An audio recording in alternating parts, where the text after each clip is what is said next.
This is Leela with Serenity Cards and Coaching, and I've gotten a lot of questions and comments over the years about my blending. And so I thought I would do a little bit of showing you how I'm going to blend some cards. So you can find me at leelamonkey.com, and I'm going to show you how to color these flowers today.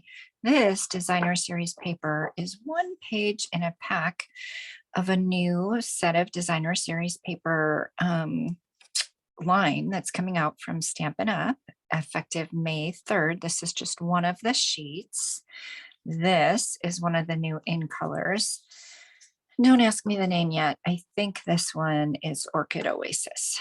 And so I'm going to show you today how I achieved this color combination for these flowers. So we're going to just color a few of them, and I'm going to show you how I got that beautiful look. So what you're going to need is the following colors if you want to follow along with this example exactly. After May 3rd, customers can order Orchid Oasis blends, or demonstrators can order it now. I also have the Highland Heather pack. This one is going a little bit, you're going to see me using different tips because my Highland Heather is getting very well loved, and I'm going to order it today actually with a free shipping special on $75. And then the final color that I'm using in this is light fresh freesia. So I'm using those. And then for the how I got that beautiful, beautiful green with kind of the multi-tones, I used the new Parakeet Party, which you can get now as a demo on pre-order, or you can get after May 3rd. I used light shaded spruce. Can you believe it? This doesn't even look like shaded spruce. And the light one does the trick. And then color lifter, which I always use when I'm blending. And I can show you a couple fails first. So I tried with Balmy Blue. I thought, well, let me try those two together, Balmy Blue and the Orchid Oasis. And I didn't so much like that. I could have worked it more to get it more of a blended look, but I was wanting it for sure against this backdrop. And it just didn't do it for me. I did the whole thing in Orchid Oasis. I did kind of a Orchid Oasis to, it must be Balmy Blue to Fresh Freesia. This I think was a little too much. So those were some of the things that I tried that I didn't love as much. The green, I didn't want to use just the Parakeet Party. I thought that would be a little bit strong. And so I think this was Pear Pizzazz, and I ended up not really liking that. So I played with that guy. And then I also played some more over here, and this is getting more towards what I like. And I finally decided, okay, I think I'm getting, with that guy, I decided I think I'm getting in the ballpark. And then I tried putting like a pool party around it just to see what I thought of pool party, to give it, to pull it forward a little bit. And I decided I'm just going to leave the white. So these are 2 by 5.5, 5.25 inch strips. And I don't have my final card design yet, but it's gonna look something like this, where I've got a card base, and then I've got this guy, and then I've got a strip here, and I've got a ribbon going across it, and I've got some kind of sentiment. So I know that that's where I'm headed, but I want to get this panel covered first, and then I'll play with different sentiment placements, different widths of the strip, etc. And when I do have that done, and I assure you I will get it done, I will show that to you one day, but not today. Today we're just going to do a little bit of coloring. So let me show you the leaves first. And since I already colored all of these, I'm going to do it on a different sheet. So for the leaves, I used these 3 colors. I used light parakeet, light shaded spruce, and color lifter. And I think if I do it here, you'll be able to see it, and I'll keep lifting it up. There's 2 ends on our blends. There's kind of a nib end, and then there's kind of a brush end. And these are still pretty new, so it takes a little while for me to get the cap off. I'm getting arthritis, but what I did was I colored the leaves in the lighter parakeet first. Actually, I don't think that's what I did. I think I started with spruce. Let's do one way and let's do one the other way and see what happens. All right, so I started with light parakeet. I used the nib end, and then I'm going to come in with shaded spruce, and I'm going to use the brush end and just kind of give it some color, but not touching everywhere. Now I see I went out of the line, and because alcohol ink really, really spreads. So let me show you this. Let me show you an up close of it. So you can see I went out of the lines and you can see that color there. So I don't want that green outside of the lines. I don't mind it if it's on like the stem. I don't mind going out of the lines at all, but the leaf, I want the leaf to stay intact. So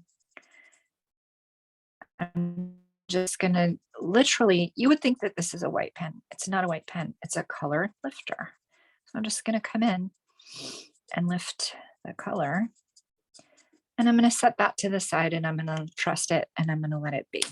So, and you don't really need to clean off your lifter. Now I'm going to come over here and I'm going to do this guy in the shaded spruce and then we'll compare them. But I really do think that's what I did. I think I started with shaded spruce first with the nib end.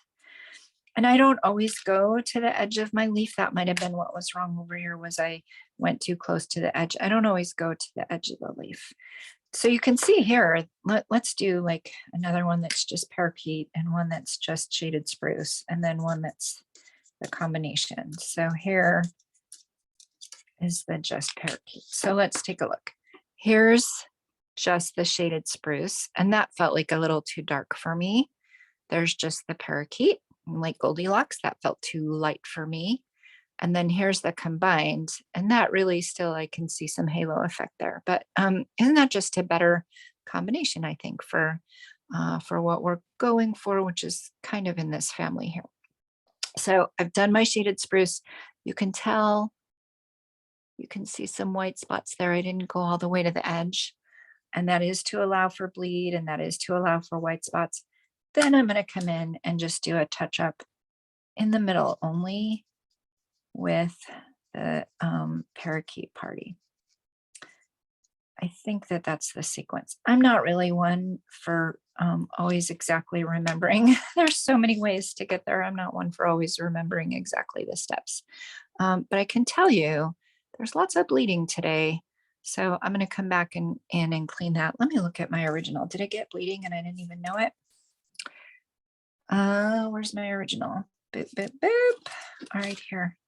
No, I think I just had a really steady hand last night when I did that. So, all right.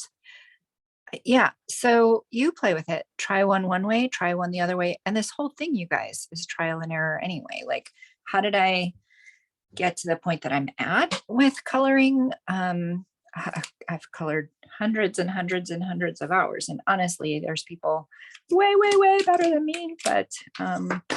But here we are. I kind of like how this came out. So I feel confident sharing it with you. All right. So these three are done. And then you can tell this one's a little different color. This is just the fresh freesia. I started over there.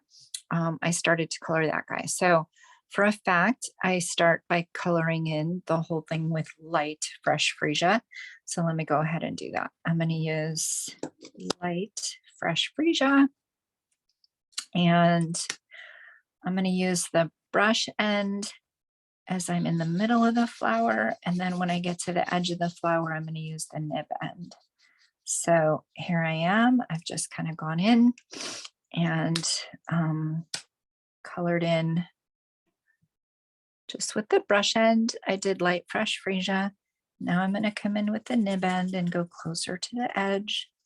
And I'm going to do more light fresh freesia. Now this designer series paper, I don't think it specifically matches any of the flowers, but it's a whole black and white pack and I love it. All right, so that's that guy. I've got light fresh freesia. Now I'm going to come in and I'm going to put just, even though I wanted to focus on Orchid Oasis, and I think when I put this here, this really does pull out the Orchid Oasis.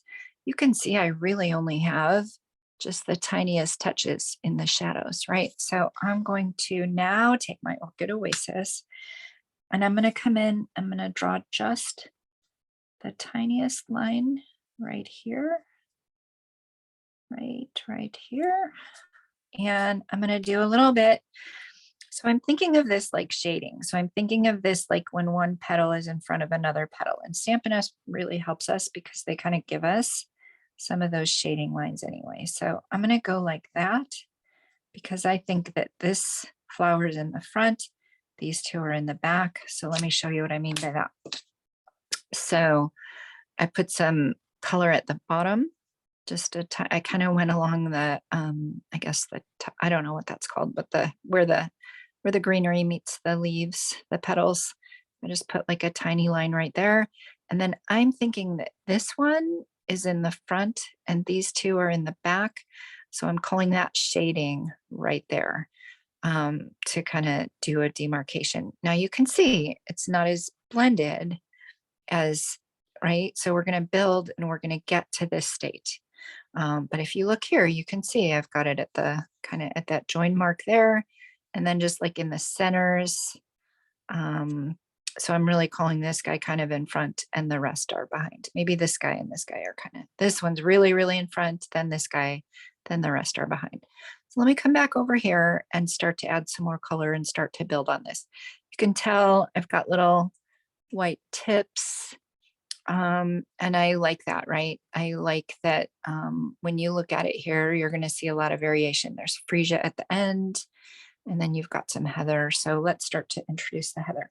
So here's my freesia, here's my oasis. These are my light and dark heather.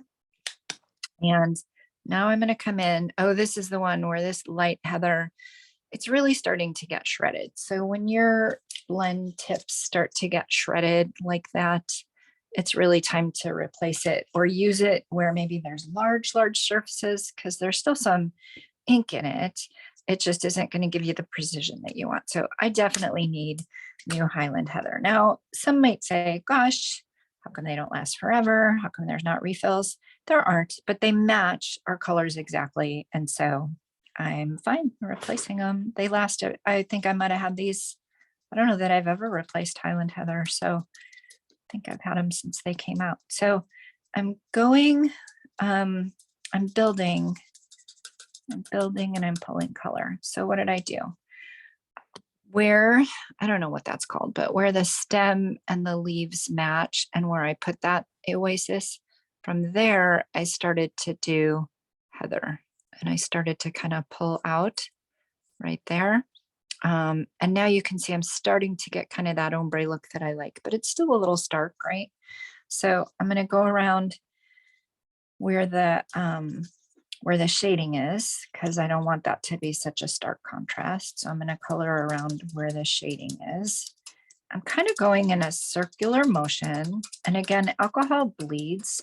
So I'm staying away from the edges where I can. I'm going in a circular motion and I'm going till maybe about 1/8 of an inch before we get to the tip. And so I'm going to let that set for a minute. Because otherwise it'll still keep getting saturated and still keep getting wet.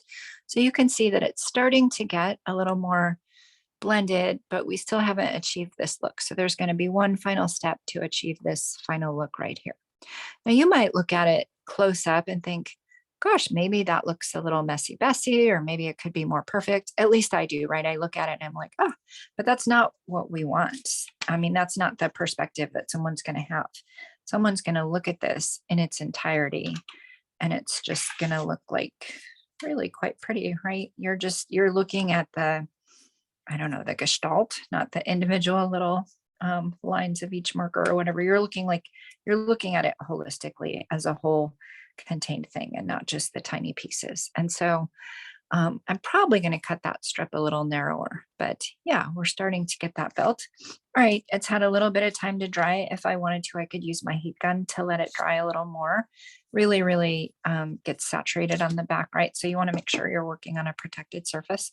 So now I'm just going to come in with my color lifter. I've got 2 ends on my color lifter, and I'm just going to come in and like stay within, I'm doing a big circle within the middle, not at all going to the edge, but I just kind of did a circular motion everywhere. I'm going to come in here and still keep pulling out these colors so that they really bleed even a little bit more. And I'm going to let it just sit for a minute. And so now we've got a much more cohesive image that's not like it really is blended. It really does come together. So you guys, that is how I colored this flower. So if you like what you see here today, please give me a like, give me a subscribe, go to leelamonkey.com. You'll see that it is Serenity Cards and Coaching. I'm still working on my search engine optimization, so I don't know if you can search that, but go to leelamonkey.com. Comments will be below. The description will be below how you can get a hold of me, and would love to have you as part of the community. Thanks for watching today. Bye-bye.